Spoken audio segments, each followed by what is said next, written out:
Hi, I'm Alex Colon. This is Sasha Segan, and you are watching Dialed In, PC Mag's live weekly show all about mobile phones and other mobile technology. If you're watching this after the fact, scroll down, hit subscribe, leave some comments, let us know what you think about the show. You can leave any questions. You could also leave a question now, and we will have our social Zach read them out to us as we are doing the show. We'll do our best to answer the questions. Today we're going to bring to you some mobile news. We're going to show you some of the things that we've been reviewing. And at the end of the show, we're going to do, not quite a wrap-up, but we're going to do some of the mobile deals that are floating around right now for the holidays. Yeah, I'd like to point out that Cyber Monday is over, so if you're still cybering, stop. And Black Friday was several days ago. And there were some really strong deals on cell phones then, but there are still some holiday deals out there in case you didn't pull the trigger on getting a new phone over the past week. There are still some good deals out there for more last-minute holiday shoppers. And like I said, those are going to come toward the end of the show. What I want to start with are some of the rumors about new phones that have been floating around. And those, I think, are pretty intriguing rumors that maybe people who are shopping for a new phone will want to think about. Because we were talking about the LG G7 and the Galaxy S9. Yes, and so the latest rumor about both of these phones is that they will in some way be introduced at CES. Now, I feel like this rumor started small and has become kind of overblown, because what I suspect is going to happen is that Samsung is going to tease the Galaxy S9 at CES. Right. They're going to do some sort of very brief, very low-key reveal, maybe just the shape of the phone and a 9 in it or something, or like a pillar somewhere in the convention center that has a number 9. And then they are going to save the phone for Mobile World Congress in early March. Right. I mean, that makes sense to me. But you think you don't think they might just have like a big billboard up outside of the convention center or something like that? You think it's going to be just like a kind of tiny Easter eggy kind of thing? Maybe I think a closing stinger for the Samsung press conference would be a good way to do it. Right. You know, introduce a bunch of TVs and washing machines, and then have a streaker run across the stage holding a Galaxy S9 who then disappears. Something like that. It's a great way to get people to come to the press conference. Yes. The Samsung press conference at CES is always oversubscribed. There's always way too many people there. Right. There are some rumors out there about the features of the S9. This is all, of course, from Evan Blass, the king of the rumors. And he says that it will look a lot like the Galaxy S8. Snapdragon 845 processor, and Qualcomm has an event next week in Hawaii where we anticipate that they will be announcing the 845, so that's on time. The fingerprint sensor will move from next to the camera to below the camera, which will fix a worry that a lot of people have had. And that the S9 Plus will be a little more differentiated from the S9 with 6 gigs of RAM and the dual rear cameras from the Note 8. So, I mean, right now we're talking about a phone basically 6 months before it's going to come out.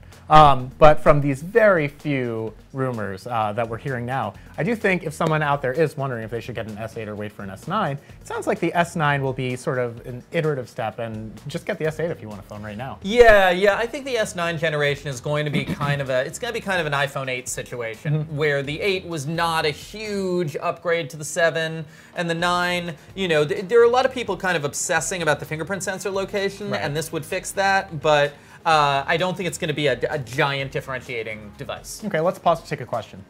Well, they actually wanted to know if they should get the Note 8 or wait for the S9.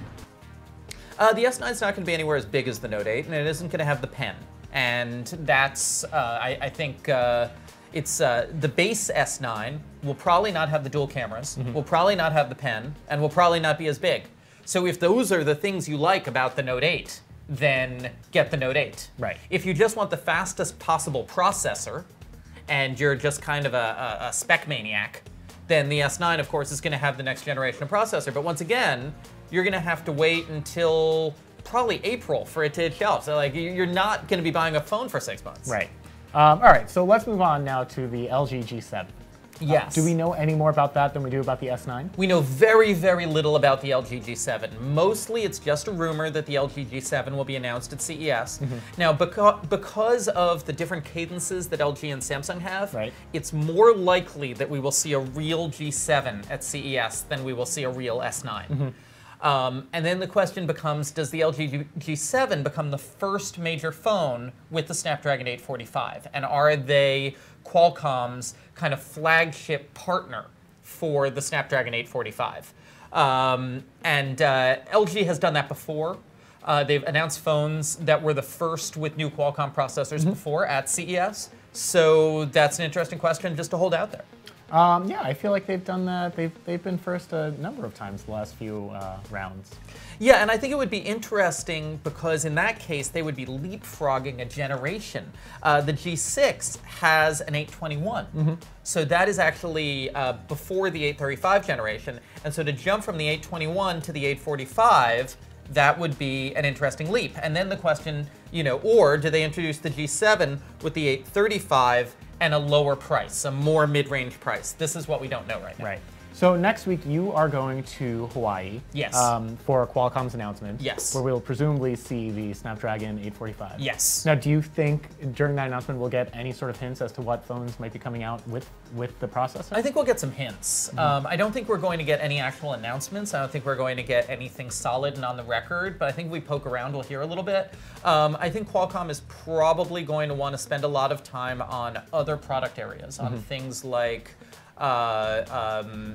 Internet of Things, smart cities. A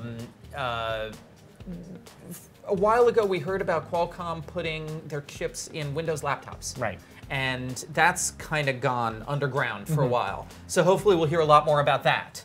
I think the phones are going to be held off a little bit. Okay. So I want to move on to our next story, but first let's take another question.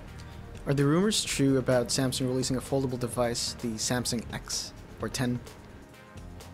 Samsung has said very publicly that they're working on a foldable device. I heard Samsung executives say they were working on a foldable device last year. So the rumor, if the rumor is Samsung working on a foldable device? Absolutely they are.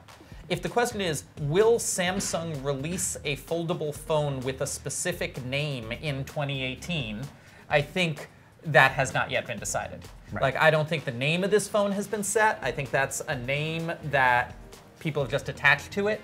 And I think they're aiming for 2018, but if they can't make it work, it floats out. All right, so let's move on to our next story. And so I want to start by talking about the iPhone, because with the iPhone 10, I think one of the coolest new features that most people are talking about is the Animoji. Yeah. And Animoji are basically, they're emoji where your face is mapped to that emoji. It moves along with you. It works really well. And Honor, so are we calling them Honor or is it Huawei? How? This is the Honor brand team that we're talking about. Okay. So this is, I mean, the overarching company is Huawei. Okay. But this is Honor the way we would talk about like Boost. Sometimes you talk about Boost instead of Sprint. Honor is the Boost of Huawei. So basically, Honor is telling us that they have better Animoji in store. Yeah, and I think I need to get this up on the big screen to show off what's going on here. So Honor just announced a new phone, the V10, okay, which has, it's a $400 mid-range phone, Kirin 970 processor, 1080p screen, 6-inch screen, generally a very nice high mid-range phone. Right. But Honor then wanted to take part of their press conference in China to talk about how Face ID, we have a Face ID camera coming in the vague future. Really, here's a picture of it. And then Animoji, we have Animoji coming in the vague future, and they're better. And this just kind of comes off as really tone deaf to me. You know, if you're trying to brand yourself as an innovator and not just as some Chinese copy machine, why spend a good chunk of your press conference talking about how you're essentially copying somebody else's popular feature and your version isn't even ready for launch yet? And is this going to be on the V10? No, that's what's so weird about this whole presentation. Okay. Honor said that the oh no, wait, it is going to be on the V10. Sorry, I was reading a different report that said it wasn't. Okay, so this is going to be on the V10. There were two conflicting reports because this is all in China. Right. And the first one I read said that these were future features, but this report that we're scrolling through right now says that it is a V10 feature. But all the same, just so copycatty. I don't know how I feel about that. I mean, I don't feel very well about that. I feel like they should be, shouldn't they be blazing their own features? I agree with that, but I do think it would be interesting if, there's a phone that costs less than half the price of the iPhone 10 that does that emoji well. Okay, fair enough. So yeah, I mean, we're just gonna have to wait and see. So, all right, I want to get to some of the things that we have on the table in front of us. Yes. Basically, I mean, we're reviewing over 100 phones every year, but along with phones, we review some accessories. Yes. And one of the main accessory platforms that we've been working on this year are all of the Moto mods, which are the snap-on back plates that go with a number of new Motorola phones. Alexa, how much does the Alexa Moto mod cost? What would you like to order? Alexa, play Silent Shout by The Knife. Alexa, I couldn't find any. play Silent Shout by The Knife. Sorry, check price is currently not available. Oh, because it thinks that we're shopping. It took it as part of a shopping query. Let me start that query over. Alexa, play Silent Shout by The Knife. Silent Shout, live, by The Knife. A live version. Yeah, this is actually what you get on the free version of Amazon Music. Can we turn it up at all? Yeah, I'm gonna turn it up. Actually, Alexa, volume 10.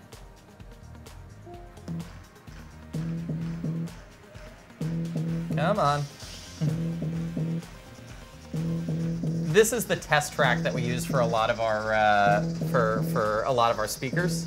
It's our base test track. Yes. So, what the reason that you're basically talking to this? Alexa, this is the problem with this mod. Alexa,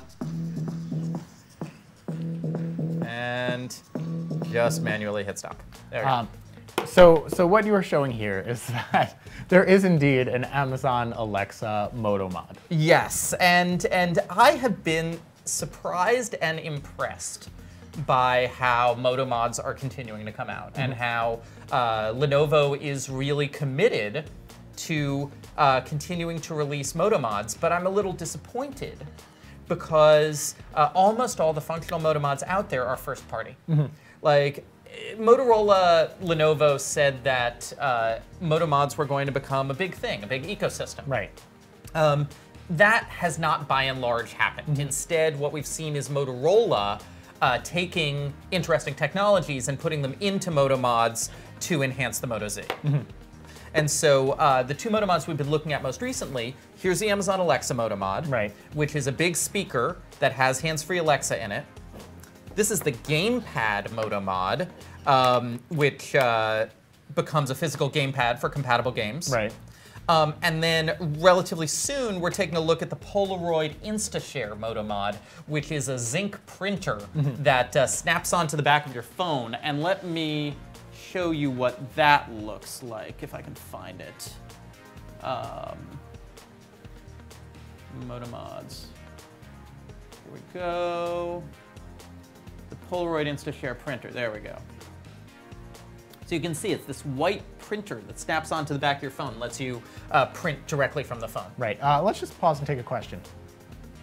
Do you think that the S9 will have dual speakers? I do not think that the S9 is going to have a different speaker layout than the S8. From what we've heard, it is basically the same chassis. I could be surprised, but I don't believe that. But I believe that they are keeping the S8 speaker layout intact. So yeah, so there are interesting Moto mods out, and they are definitely varying in quality. Right. So, I mean, you personally have been using the Alexa mod. I've been using the Alexa mod. It's problematic. It's problematic in a lot of ways. You might notice it blocks the camera. It blocks the camera. Even the gamepad has a cutout for the camera. Right. You know, it blocks the camera.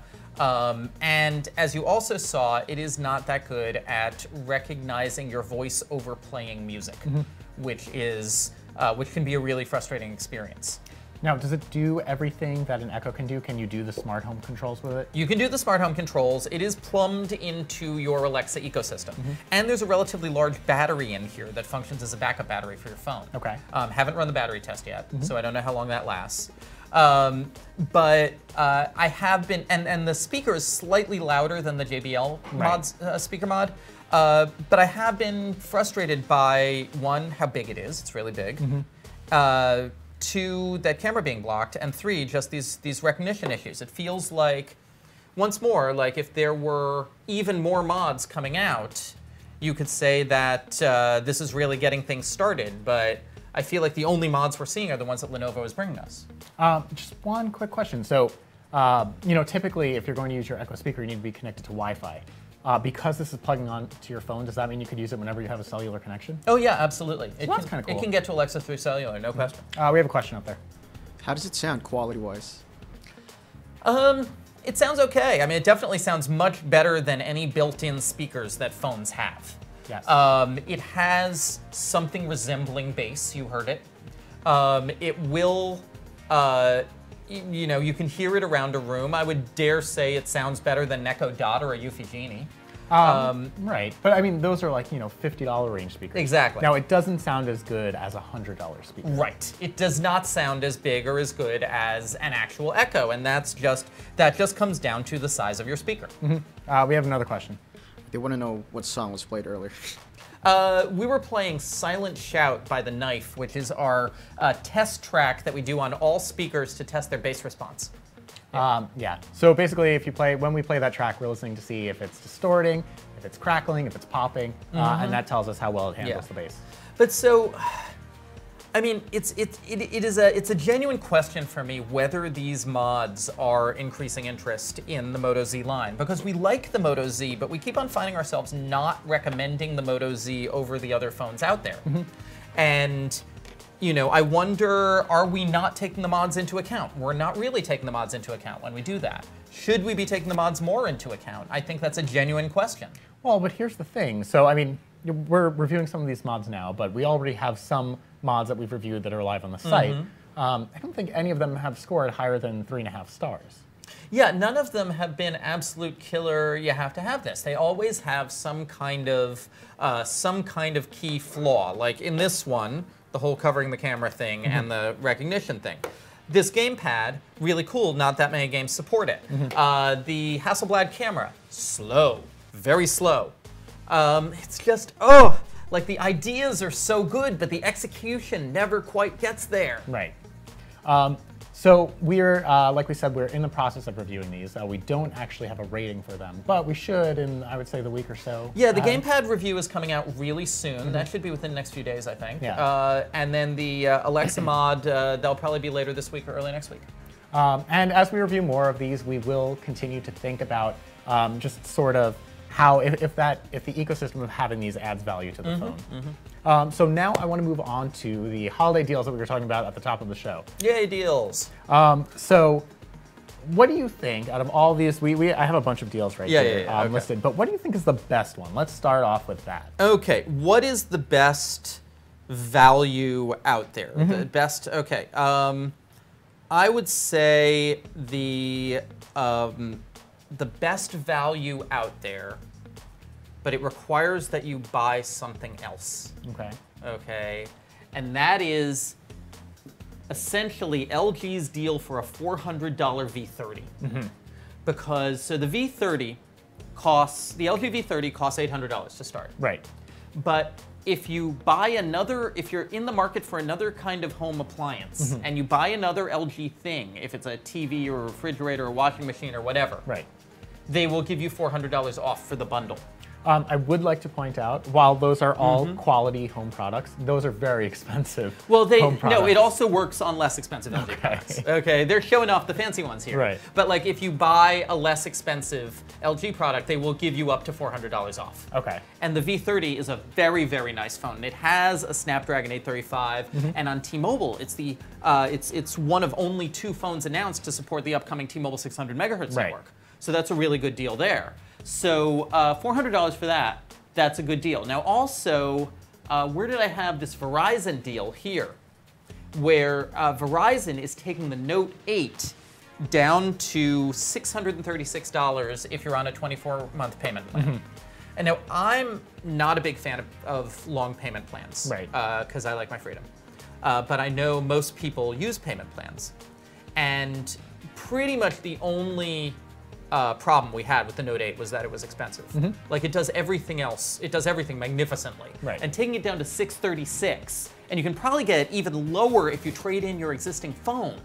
Okay, over 24 months, you know, this companion will keep you for 2 years. This is a gorgeous phone to have for 2 years. $300 difference over the $300 difference. Regular price. Yeah, it's a third of the price. Yeah, so that is a really good deal. Now, if you, a slightly weirder deal, okay, but Essential had a Black Friday Cyber Monday deal where their phone went down to $399. Right. And that deal is over, but they're up to $499, which is still pretty reasonable for this kind of build quality. The thing about the Essential phone is that the Essential phone is a phone for kind of tech aficionados. The build is gorgeous. The software is often kind of a mess. They are updating the software constantly. Right. So also it is really, really hackable. So if you're looking for the kind of phone where you want to really kind of dig into hacking it and you want to be part of a kind of startup mentality with your phone, this is a beautiful thing to get for $400. Or if you want that iPhone 10 style bezel-less build. For half the price. Yeah, for half the price. Yeah. This is also the other phone that you can buy. Yeah, and I want to sometime soon retest the new camera software on this because when we were originally reviewing the Essential, right. Its big problem was that the camera software was a hot piece of garbage, and there's been like 6 updates to the camera software since then. Right. So I'm hoping that they have, you know, I don't know, cooled it down or removed it from the garbage or something like that. Yeah, we should definitely take another look at that, especially if they have another sale in the next few weeks. Yeah, because this price is really impressive. So some other deals out there. Yep. An LG G6 on Amazon Prime. Yeah, this is kind of a regular price. This isn't necessarily a super sale. This is what Amazon is selling this for. But I gotta say, the LG G6 for $400 now. The V30 for $400 is a better deal, right? Because the V30 is even better. But in case you're not in the market for a television or a washing machine, right? And the Essential feels a little too edgy for you, the G6 is just this is a great mainstream phone, and $400 is a great mainstream price. This is the phone my wife uses. She loves the wide-angle camera. All right, there is the BlackBerry Key 1. We haven't talked about BlackBerry in a while, but that's down to $449. Yeah, I just wanted to throw that in because that is the only phone out there with a keyboard anymore. Right. And there's some people out there who like keyboards, and there's kind of nothing wrong with the Key 1. It's a nice mid-range phone, and it has a keyboard. Right. And once more, $449. I love how we're seeing all of these $500, $600 phones come down to the sub 500 level, which I think is where a lot more people are willing to make that kind of all at once jump. And are willing to say, you know what, if I like this, great. If I don't, maybe I'll keep it for a while or I'll sell it on eBay. Right. These sub $500 prices, I think, give people a lot more liberty. And if you are holding out for, a $1,000 iPhone 10, Verizon will give you up to $300 for an iPhone trade-in. Yes, and that now when they say up to $300, of course, it depends on what model you're trading in. Right. Obviously, newer phones trade in more than older phones, and of course, you're going to want to see how much selling your phone on eBay or or selling it on Swappa or whatever Right. will get you, as opposed to the carrier trade-in. Yeah, I mean, I think the carrier trade-in often gets you less. It's just the easiest It's option. so convenient. Exactly. Yeah, I think that that covers a lot of our hot deals right there. So, I mean, we'll probably see some more over the next few weeks, and we'll let you know any really good ones that come our way. Yep. So, any more questions out there? Okay. All right. Well, thank you for watching Dialed In. Did you have anything? Yeah, I was going to say, I'm off to Hawaii to see what Qualcomm has to offer next week, so I won't be here, but mahalo, and I will see you in 2 weeks. And Sasha will be submitting stories while he's there, so check back at PC Mag to read his stories about what Qualcomm is announcing. And we will see you again in either next week, depending on what's happening out there, or the week after.